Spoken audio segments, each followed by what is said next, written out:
Bonjour, nous sommes de nouveau sur la chaîne YouTube de Jesus Loves Me. Cette fois-ci, nous allons parler de notre Dieu, l'Éternel est notre Dieu. Pour cela, nous allons aborder 3 points, Dieu de bonté, Dieu d'intégrité et Dieu de puissance. Nous ne sommes pas sans savoir et nous sommes unanimes sur un point que Dieu est omniprésent. Il est présent partout. Dieu est omniscient. Il connaît tout. Et Dieu est omnipotent. Dieu a toute la puissance. Mais je pense que même si nous allons rassembler tous les adjectifs positifs qui existent dans le dictionnaire, cela ne suffirait pas à décrire qui est vraiment notre Dieu. Comment est vraiment le Dieu que nous prions? Oui, bien sûr, en tant qu'enfant de Dieu, nous connaissons qui il est. Mais il est tellement grand, il est incommensurable, il est infini. Vous voyez un peu quand on a fait les mathématiques en classe? Moins l'infini plus l'infini. Et moi, je vois Dieu comme plus l'infini. Et nous n'arrivons pas à saisir par notre entendement la grandeur de Dieu. Si nous disons, je le connais dans toute sa totalité, c'est comme si nous disons que la table connaît dans sa totalité le menuisier qui l'a fabriqué. Dieu dépasse notre intelligence. Dieu surpasse notre entendement. Nous ne pouvons pas saisir par notre petite tête la splendeur de Dieu, la grandeur de Dieu. Mais c'est uniquement par la foi que nous pouvons saisir vraiment cette grandeur de Dieu. Oui, un jour, quand nous serons devant lui, on pourra lui poser toutes les questions, mais je pense que ce sera plus nécessaire, puisqu'à ce moment-là, nous allons tout comprendre. Alors, nous allons passer tout de suite dans le premier point. Dieu est un Dieu de bonté. C'est quoi la bonté? La bonté, c'est le fait d'être bienveillant, d'être compatissant avec les autres, d'être charitable. Et Dieu, il est comme ça. Dieu, il est bon. Dieu, il aime la bonté et il est même bonté. Et je ne cesse de répéter tout le temps ce verset qui est dans la Genèse. Dieu vit tout ce qu'il avait fait et voici, cela était très bon. Tout ce que Dieu a fait est bon. C'est indiscutable. Mais en plus de tout ça, Dieu n'a pas gardé pour lui cette bonté. Mais il a répandu sa bonté et il ne cesse de répandre cette bonté sur toute la terre.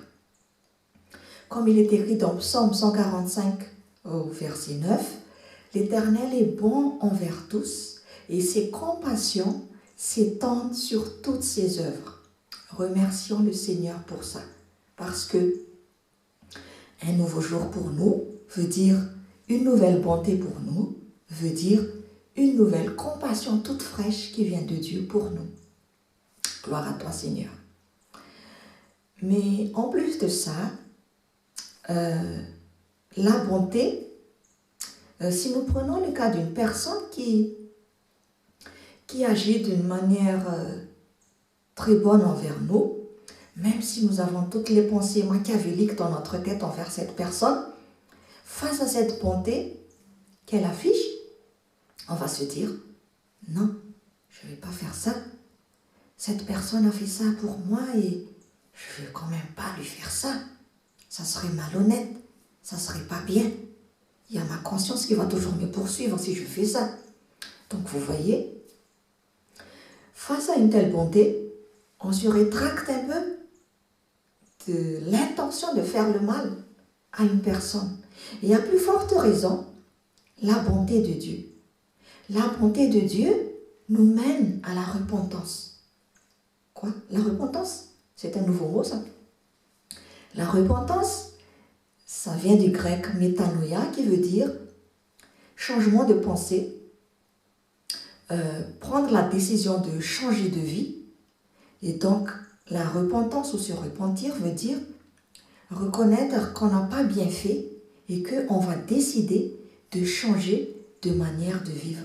Et la bonté de Dieu, le bienfait de la bonté de Dieu, c'est que cette bonté de Dieu nous mène à la repentance. Alors, juste un petit conseil pour vous, si vous voulez que les gens vont se repentir devant Dieu, ne leur pointez pas du Dieu sur leur péché. Toi, t'es comme ci, toi, t'es comme ça, toi, t'es comme ci, toi, t'es comme ça. Réponds-toi tout de suite, sinon tu vas en enfer. Non. Allons-y, mollo, mollo. Qu'est-ce que ça veut dire? Allons-y, annonçons à cette personne la bonté de Dieu. Parce qu'en connaissant la bonté de Dieu, on va se dire, waouh, moi je suis toute sale, alors que ça c'est tout propre. Je vais me repentir, je vais me laver pour que je devienne aussi propre comme ça. Comme il est écrit dans Romains chapitre 2 au verset 4, la bonté de Dieu te pousse à la repentance. Alors, si nous gardons le focus vers cette bonté de Dieu, automatiquement, nous allons nous repentir. Nous allons voir qu'est-ce qui est mal dans notre vie et nous allons décider de changer notre manière de penser. Dieu est un Dieu de bonté et cette bonté nous mène à la repentance, c'est-à-dire cette bonté nous mène à prendre une décision de vivre une vie qui est conforme à la volonté de Dieu. Deuxième point, Dieu est un Dieu d'intégrité. C'est quoi l'intégrité? Bon, on va donner quelques synonymes. L'intégrité, ou bien l'honnêteté, ou bien la probité, c'est-à-dire le fait d'être vrai dans sa parole. Il n'y a pas de corruption, il n'y a pas de mensonge. Et Dieu est le premier à respecter sa parole. Il a magnifié sa parole. Comme il est écrit dans Psaume 138 au verset 2, et nous prenons la version Darby, « Car tu as exalté ta parole au-dessus de tout ton nom. » Qu'est-ce que ça veut dire? Voici la parole de Dieu, et Dieu lui-même, il se soumet à sa parole. À plus forte raison, nous devons nous soumettre à cette parole de Dieu, parce que cette parole est véridique, cette parole est vérité. En plus de ça, Dieu ne ment jamais. Il tient parole. Tout ce qu'il dit, il va l'accomplir. Contrairement au diable qui est le père du mensonge. Comme nous voyons dans Nombre chapitre 23 au verset 19, Dieu n'est point un homme pour mentir, ni fils d'un homme pour se repentir. Ce qu'il a dit, ne le fera-t-il pas? Ce qu'il a déclaré, ne l'exécutera-t-il pas? Donc Dieu est digne de notre confiance. Nous pouvons mettre notre foi en la parole de Dieu parce que cela va s'accomplir. Tôt ou tard, cela va s'accomplir. Mais après, nous, étant êtres humains, on a cette impatience, on veut tout ça tout de suite, instantanément. Mais c'est par nous de commander Dieu. Seigneur, je dois faire ça tout de suite maintenant. Non, c'est par nous de dire ça. Dieu, il a son temps. Et Dieu, il est en dehors du temps. Mais, face à cela, nous devrons garder la persévérance. Nous devons continuer à marcher dans la foi que cela va s'accomplir tôt ou tard. Comme il est écrit dans Habakkuk 2 au chapitre 3, car c'est une prophétie dont le temps est déjà fixé, elle marche vers son terme, elle ne mentira pas. Si elle tarde, attends-la, car elle s'accomplira et elle s'accomplira certainement. Alors, patience, patience. Tenons-nous fermes dans la foi, car la parole de Dieu ne revient jamais vers lui, mais ça va toujours accomplir ce qui lui a été destiné.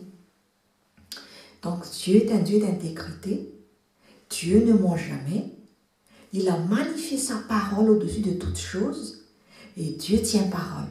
Nous pouvons avoir foi en Dieu, nous pouvons avoir foi en la parole de Dieu. Enfin, Dieu est un Dieu de puissance. Dieu est tout puissant. Dans Apocalypse au chapitre 1 au verset 8, nous voyons « Je suis l'alpha et l'oméga, dit le Seigneur Dieu, celui qui est, qui vit, qui était et qui vient, le Tout-Puissant. Le Tout-Puissant. Dieu est Tout-Puissant. Pourquoi on dit qu'il est Tout-Puissant? Parce que par sa parole, il a créé l'univers. Je pense que ça nous suffit à nous convaincre que Dieu est puissant. Je dirais même Tout-Puissant. Par sa parole, il a créé l'univers. Que la lumière soit, et la lumière fut. Il a seulement dit.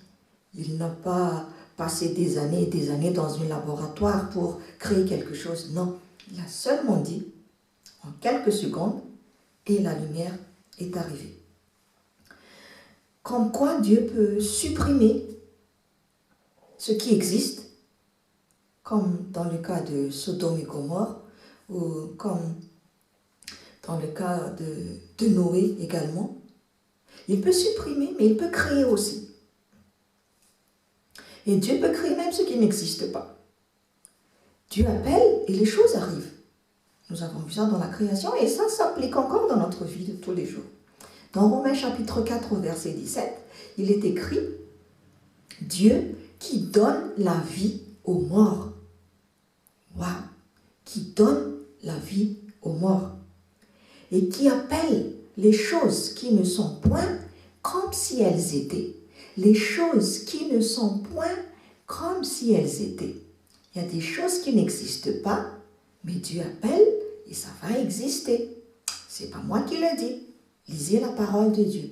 Alors, nous devons avoir cette confiance totale en la parole de Dieu. Pas seulement une confiance, mais la foi en la parole de Dieu.